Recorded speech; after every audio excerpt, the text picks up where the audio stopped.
Hello అండి. నమస్తే. Welcome back to our channel UK by Kalyani.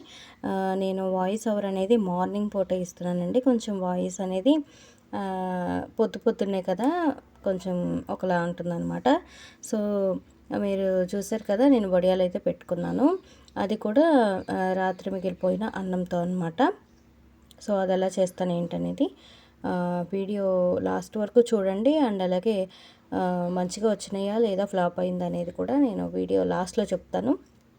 So, ఇప్పుడు మిక్సీ జార్లోకి ఇట్లా రైస్ అనేది తీసేసుకున్నానండి. ఆ తర్వాత ఇందులోకి కొంచెం కొంచెం వాటర్ వేసుకుంటూ ఇట్లాగా ఫైన్ పేస్ట్లా చేసుకున్నాను. అంటే రైస్ అనేది అస్సలు కనిపించకూడదనమాట. ఇట్లాగా స్మూత్గా అయిపోవాలి.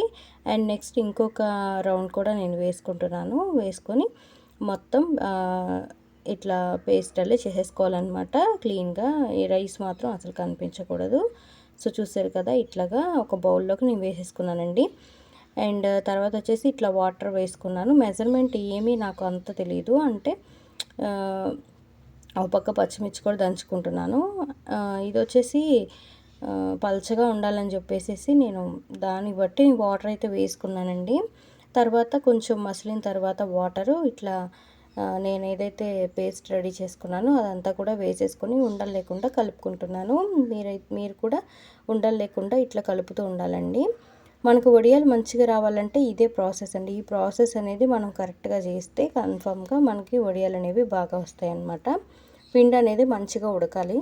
ఈ ఉడికేటప్పుడే సాల్ట్, అలాగే జీలకర్ర, తర్వాత పచ్చిమిర్చి అండ్ అలాగే అల్లం కూడా దంచుకొని వేసుకోవచ్చు. నేనైతే సాల్టు, కొత్తిమీర, పచ్చిమిర్చి అండ్ అలాగే జీలకర్ర వేసుకున్నానండి.